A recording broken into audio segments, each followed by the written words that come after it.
Usually when it comes to villains, you always try to save your greatest for last. And I feel that is kind of the case here. You want to make your first villain not so captivating. However, for Zabuza and Haku, that was just simply not the case. They were two villains who helped define early Naruto, and I feel like without them, we wouldn't have had an amazing arc. Hi, I'm Talon Talks. Today I'm covering Zabuza and Haku, and what made their characters so captivating to watch. Let's get into it. The society Zabuza grew up in was a corrupt one, full of crime and pain, and dulling his mind to a point where he was desensitized to the things happening around him. And this seems to have affected him. To preface this, I'll use Sai as an example. Sai was put in the Anbu by Danzo, and was forced to kill his brother, or who he perceived as his brother. Well, and he also didn't kill him, but you know, the same thing that Zabuza was put through. Zabuza killed his entire class, and it seems to have desensitized him, which shows his integrity as a ninja, but I'll get to that later. Zabuza cares about and for no one, not his enemies nor his allies. And we see this with Haku.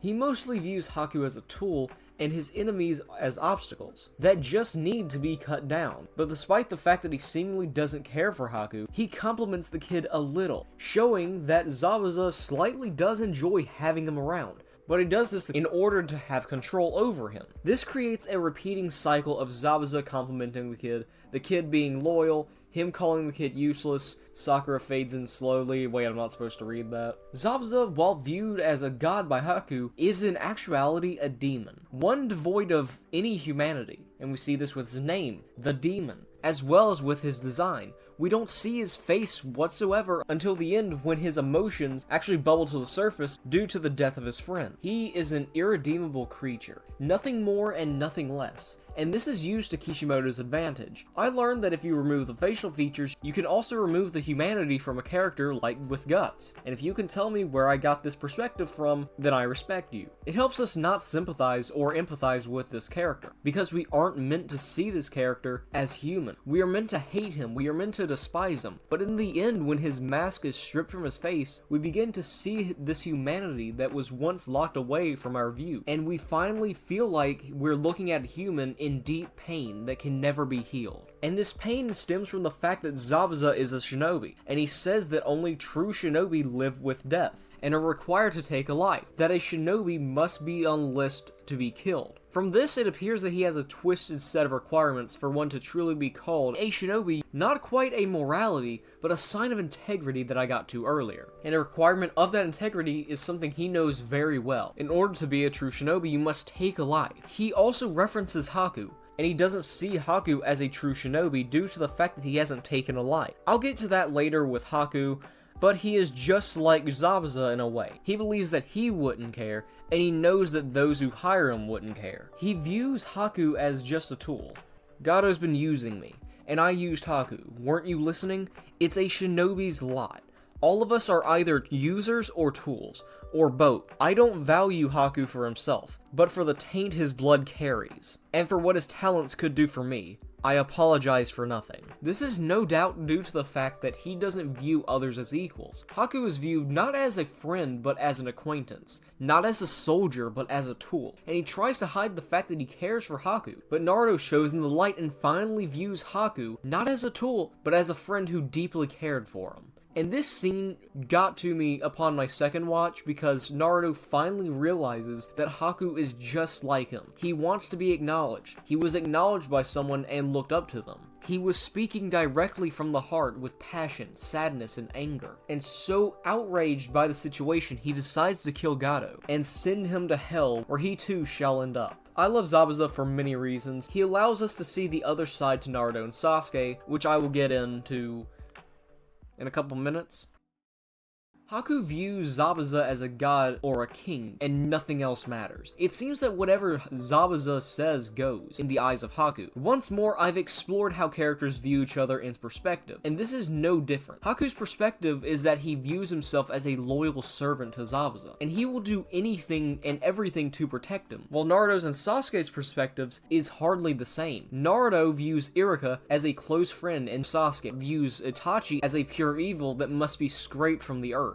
Notice this. Haku is the mirror image of Sasuke, with Itachi being his Zabuza. Haku also bears a close resemblance to Naruto, with his Zabuza being Iruka. Naruto wishes to be acknowledged by the village, and Haku wishes to be acknowledged by anyone. Naruto and Haku both want to be acknowledged by anyone, as well as what we've seen in both the anime and the manga. If you don't know, Naruto talked to Haku and was told that he can get stronger by protecting one close to him, and we saw that with Naruto failing to protect Sasuke, and then using the Nine-Tails chakra to go all out. And he also destroyed Haku's mask, showing that his will died along with it. We even saw with Sasuke and his Sharingan reawakening in the fight against Zabuza. This helped him get stronger to protect Naruto against an attack from Haku, which then made Naruto go all out. The truth is that Haku is only as strong as he is because he unlocked his full potential protecting Zabuza, which is a great message in the series. Despite how basic Kishimoto's writing is, Sakura fades in slowly, I wasn't supposed to read that, he would end up getting killed by Kakashi's hand, but Haku protected him like he was the most important thing on the planet. And to him, that's true. And as I said earlier, Haku is the mirror image of Sasuke, with Itachi being his Zabuza. The only reason that Sasuke is here is because he wants to kill Itachi. This is his drive, his life force. And if Itachi were dead, Sasuke wouldn't be in this situation. As well as the fact that Haku is the representation of Naruto. The only reason they're here is that Naruto was acknowledged by Iruka and graduated. And Haku is only there because Zabuza acknowledged his power. I feel Haku is used to make Naruto and Sasuke more iconic to the audience. The same way Makima is used to show the similarities between her and Denji, which, but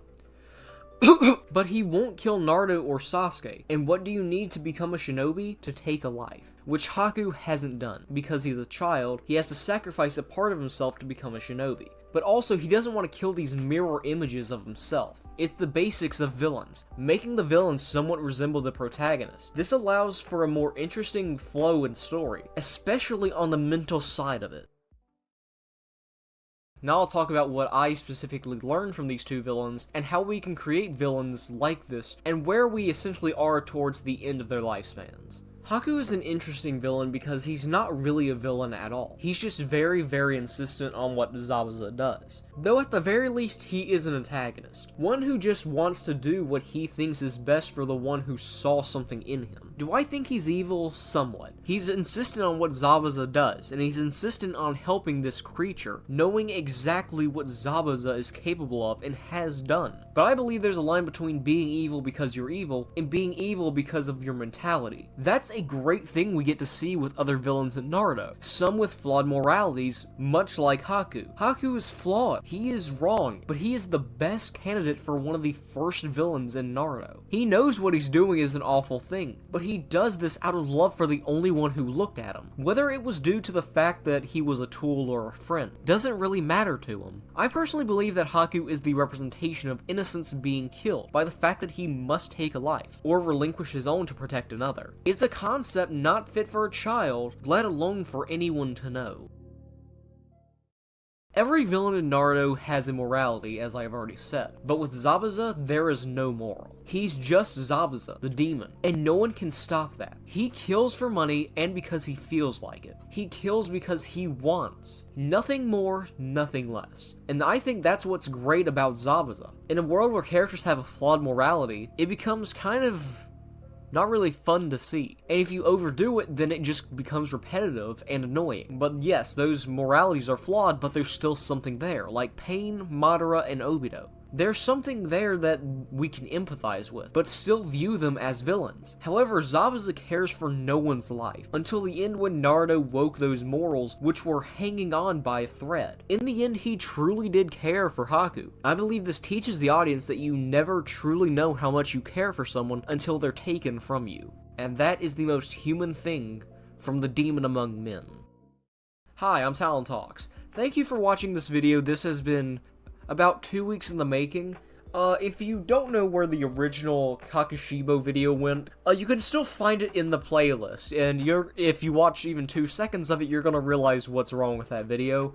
It appears that I made an editing mistake because I was rushing the video out, which it does happen, but I only noticed this after 2 days, and I had to take everything out of my recycling bin, which were over 2,000 files. Yes, I need to delete a lot of the crap I use for these videos right after I use them. But I had to do that, and then I had to bring everything back. It was an entire process. It took Actually, it took 5 minutes. I don't know why I'm making a big deal out of this, and it took like 10 minutes to upload. But yeah, really thank you all for watching this video. If you're wondering where the Soul Eater videos are, I'm still working on them.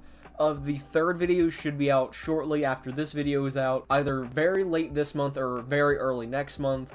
I did not forget about Soul Eater, though I wish I didn't begin this because, oh my god, it's more effort than I thought it'd be. But anyway, my name's Talent Talks. I hope you have a great day, and I'll see you in the next one.